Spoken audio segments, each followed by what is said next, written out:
Hello student, class 5th बच्चों। आज मैं आपको जो आपके मिड टर्म में आना है सिलेबस, उसके चैप्टर नंबर 4, 9 और 13 उसका कॉपी का कार्य रिवाइज़ करा रही हूँ। सभी बच्चे वीडियो को ध्यान से समझेंगे और अपने एग्ज़ाम की तैयारी करेंगे। ओके बच्चों, इसमें आपका जो है चैप्टर नंबर 4 है। चैप्टर नंबर 4 जिसका नाम है आवर एनवायरनमेंट, यानी कि हमारा पर्यावरण। इसमें पहले डिफाइन है कौन सी है, नेचुरल रिसोर्सेज, प्राकृतिक स्रोत क्या होते हैं बच्चों। All things those are freely available in nature for our use. Natural resources क्या होते हैं, प्राकृतिक स्रोत क्या होते हैं, वो सभी चीज़ें जो हमें प्रकृति से फ्री में मिलती है और हमारे यूज़ आती है, वो सब चीज़ें क्या कहलाती हैं बच्चों, नेचुरल रिसोर्सेज यानी कि प्राकृतिक स्रोत कहलाते हैं। All things those are freely available in nature for our use. Okay, next है कंजर्वेशन। कंजर्वेशन क्या होता है, किसी चीज़ का संरक्षण करना, बचाव करना, देखभाल करना। प्रोटेक्टिंग बचाना, एंड मैनेज करना उसे। द नेचुरल रिसोर्सेज, जो भी प्राकृतिक चीज़ें उनको प्रोटेक्ट करना, उनकी रक्षा करना और उन्हें मैनेज करना, यानी कि सही जगह पर सही चीज़ का यूज़ करना, वो सब क्या कहलाता है, कंजर्वेशन कहलाता है। ओके, नेक्स्ट है कीवर्ड है to process the waste item to make new product from them. एक ऐसी प्रक्रिया जिससे कि जो पुराने वेस्ट होते हैं हमारे, उससे नया कुछ बनाना, वो क्या कहलाता है बच्चों, रिसाइकल। क्या कहलाता है, रिसाइकल, यानी कि पुनः चक्रण। ओके, नेक्स्ट है the illegal hunting of wild animal. जो इलीगल हंटिंग होती है, कानूनी हंटिंग, कानूनी शिकार जो होता है एनिमल्स का, वो क्या कहलाता है, पोचिंग। क्या कहलाता है, पोचिंग। आगे वेरी शॉर्ट क्वेश्चन है, डिफाइन द पोल्यूशन। पोल्यूशन क्या है, प्रदूषण। The contamination of land, air and water. किसी भी चीज़ का गंदा रूप होना, बिगड़ना। कंटामिनेशन मतलब बिगड़ना, किसका, एयर का, लैंड का, धरती के, मतलब धरती पे जो भी कुछ चीज़ें हमारी वायु में प्रदूषण होना, ये सब क्या कहलाता है, पॉल्यूशन कहलाता है। What are the cases of land pollution. Land pollution यानी कि मृदा प्रदूषण, धरती प्रदूषण के क्या रीज़न है, क्या केस हैं। Industrial factories, the cases of land pollution are, कौन कौन से हैं, इंडस्ट्रियल फैक्ट्रीज, माइनिंग, खनन करना, बहुत ज़्यादा खनिजों से खोद के सामान निकालना, लिटरिंग एंड डिफॉरेस्टेशन। डिफॉरेस्टेशन तो सबसे बड़ा मेन रीज़न है, यानी कि पेड़ों की ज़्यादा से ज़्यादा कटाई करना। ओके, आगे व्हाट इज़ डिफॉरेस्टेशन, वही आ गया, व्हाट इज़ डिफॉरेस्टेशन। डिफॉरेस्टेशन यानी कि क्या है, cutting of trees are called deforestation. बहुत ज़्यादा संख्या में पेड़ों को काटना ही क्या कहलाता है, डिफॉरेस्टेशन कहलाता है, deforestation. What is composting. Composting क्या है, composting is the natural process, एक प्राकृतिक प्रक्रिया है कंपोस्टिंग, खाद of decomposing of organic waste that yield manner.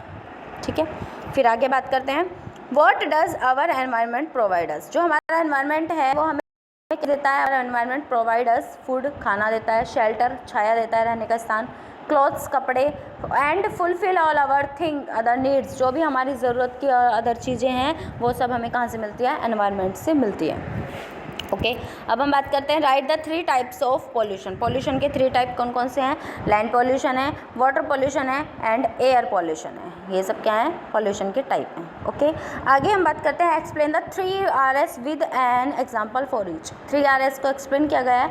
The first R का मतलब क्या है, रीयूज़। क्या है, रीयूज़। इसका मतलब क्या होता है, reuse means to use the waste, waste को यूज़ करना, item for some other purpose, main purpose के लिए। For example we can reuse soft drinks cans. जो सॉफ्ट ड्रिंक की कैंस होती है, यानी कि जो हमारी खली बोतल होती है कोल्ड ड्रिंक वगैरह की, soft drink cans can to plant saplings. हम उनमें छोटे छोटे प्लांट्स लगा सकते हैं। फिर जो सेकंड आर है उसका मतलब क्या है, रिड्यूस। क्या है मतलब, reduce means to use fewer items so that we create less waste. For example use cloth bag rather than polythene bags. हम ऐसी चीज़ों का निर्माण कर सकें कि हम दूसरी उनसे फिर से उनका कुछ ना कुछ यूज़ कर सकें। जैसे हम पॉलीथीन बैग की जगह अपना हैंडमेड बैग भी ले जा सकते हैं, मार्केट जाएँ तो पन्नी का कम से कम यूज़ करना।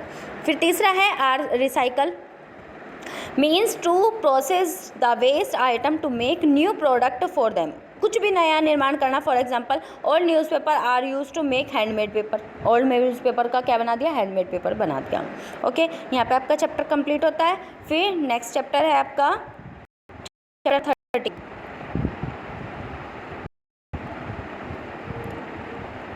Chapter number 9। पहले चैप्टर नंबर 9 पढ़ते हैं। चैप्टर नंबर 9 में है बच्चों नेचुरल, इसका नाम है नेचुरल डिसास्टर, यानी कि प्राकृतिक आपदाएं। क्या है बच्चों? प्राकृतिक आपदाएं। इसमें पहली है cyclone, a very strong rotating wing, बहुत तेज हवा का चलना क्या कहलाता है? साइक्लोन, यानी कि चक्रवात। सिस्मोग्राफ, सिस्मोग्राफ क्या है बच्चों? इंस्ट्रूमेंट, एक ऐसा इंस्ट्रूमेंट, एक ऐसा यंत्र that records the shaking of the land, जिसमें लैंड की शेकिंग यानी कि लैंड, धरती की जो वो गतियाँ होती हैं उन्हें शेक किया जाता है, उसे कहते हैं सिस्मोग्राफ। नेक्स्ट कीवर्ड है the overflowing of river water on land, मतलब रिवर का पानी धरती पे आ जाना, बहुत ज़्यादा ओवर हो जाना, वो क्या कहलाता है? फ्लड। किसका रूप ले लेता है वो? बाढ़ का, यानी कि फ्लड आना, बाढ़ आ जाना। Hugh waves केस्ड by under water earthquakes, जो अंडर वाटर होती हैं, पानी के अंदर होती हैं, वो कौन सी होती है? Tsunami. क्या बोला जाता है ना? सुनामी बोला जाता है, टी साइलेंट रहता है, सुनामी। ओके, फिर वेरी शॉर्ट क्वेश्चन है, write a way to prevent flood, flood को यानी कि बाढ़ को रोकने के लिए एक मेन क्या है जो जिससे हम बाढ़ को रोक सकते हैं? Plantation of tree can prevent flood, सबसे ज़्यादा बाढ़ को रोकने में सहायक कौन हो सकते हैं? अगर हम ज़्यादा से ज़्यादा प्लांटेशन करें, यानी कि ज़्यादा से ज़्यादा पेड़ लगाएं। Okay, why should children never play और बाथ इन फ्लड वाटर, हमें मतलब बच्चों को क्या नहीं करना चाहिए? जो बाढ़ का पानी है उसमें नहीं नहाना चाहिए। क्यों? Because it is hygienic and can have snakes, क्योंकि ये बहुत ज़्यादा हानिकारक होता है, इसमें बहुत सारी बीमारियाँ लग सकती हैं, एंड कैन हैव स्नेक, और स्नेक्स भी हो सकते हैं, बहुत सारे सांप, मतलब जानवर भी ऐसे ऐसे टाइप के उसमें हो सकते हैं, इसलिए बाढ़ के पानी में नहाना नहीं चाहिए। Which water bodies near India from to cyclone formative, यानी कि इंडिया के तीनों साइड क्या चीज़ है? जैसे भारत का हिस्सा है बच्चों, नीचे से ऐसे है, तो इधर क्या है बच्चों? अरेबियन सी है। क्या है बच्चों? अरेबियन सी। और इधर क्या है? बे ऑफ बंगाल। और इधर क्या है हमारा? इंडियन ओशियन, हिंद महासागर। यह है अरब सागर, यह है बंगाल की खाड़ी, और यह है इंडियन ओशियन यानी कि हिंद महासागर। यानी कि भारत का नीचे का पार्ट ऐसे करके ऐसे है ना, तो ये नीचे से घिरा हुआ है तीनों साइड से जल से। ओके, नेक्स्ट बात करते हैं हम, in which part of the world are to tsunamis a common feature? Japan and other countries, सबसे ज़्यादा कहाँ आती है सुनामी? जापान और other countries of south east India, south east Asia, Asia की जो साउथ ईस्ट में जो कंट्रीज़ हैं वहाँ पर सुनामी ज़्यादा आती है। How do we come to know the intensity of an earthquake, हम अर्थक्वेक को कैसे जान सकते हैं? The intensity of earthquake can be measured using the Richter scale, कौन से स्केल पे मापते हैं? रिएक्टर स्केल पे। ठीक है, फिर शॉर्ट क्वेश्चन है, what are the cases of flood, flood के केसेस क्या हैं? एक्सेसिव रेन, बहुत ज़्यादा अधिक वर्षा का होना। चेंज ऑफ रिवर कोर्स, जब रिवर यानी कि नदी जैसे ये जा रही है, ये एकदम से अपना रास्ता चेंज कर दे तो यहाँ पे क्या होगा? पानी ज़्यादा इकट्ठा हो जाएगा, तो पानी मतलब क्या होता है? रिवर का जो है ना।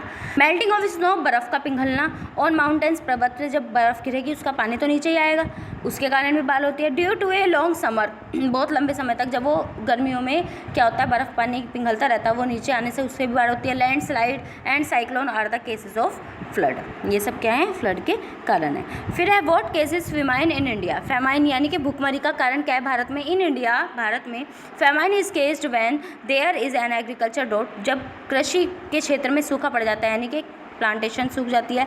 द लैंड ड्राइज अप, धरती सूख जाती है। विंड केसेस, हवाओं का चलना। मोर सॉइल इरोजन, बहुत ज़्यादा मृदा अपरदन होना। एंड क्रॉप्स फेल, और फसलों का फेल होना। ये सब क्या है? ये सब फेमाइन के यानी कि भुखमरी के भारत में कारण हैं। ओके, ये हुआ आपका चैप्टर नंबर 9। अब आता है चैप्टर नंबर 13। चैप्टर नंबर 13 जिसका नाम है लिविंग लॉन्गर एंड हेल्थियर, लंबी लाइफ जियो और हेल्दी रहो, खुश रहो।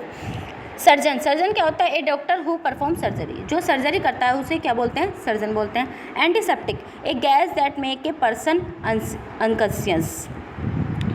उसके बाद है कीवर्ड है magnetic resonance imaging used for getting image of internal organs of body, जो हमारी बॉडी की इंटरनल पार्ट को दिखाए हमें, उसे क्या कहते हैं? एमआरआई। क्या कहते हैं? एमआरआई।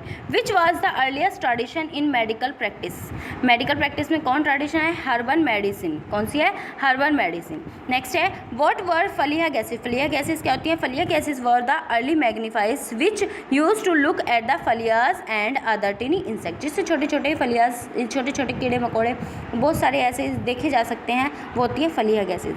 नेक्स्ट है what are the antibiotic used for, antibiotic किस लिए यूज़ की जाती है? Antibiotic are used to treat bacterial infection, bacteria का यूज़ को ख़त्म करने के लिए एंटीबायोटिक का यूज़ किया जाता है। How do chloroform help during a surgery? Chloroform कैसे यूज़ करता है एक सर्जरी के ज़रिए? Chloroform makes a person unconscious so that he और she feels no pain during the surgery.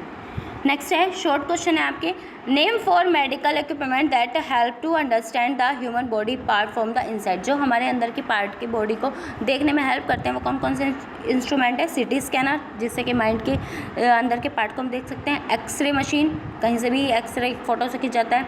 ECG, जिससे हार्ट की देखी जाती है, और ईईजी।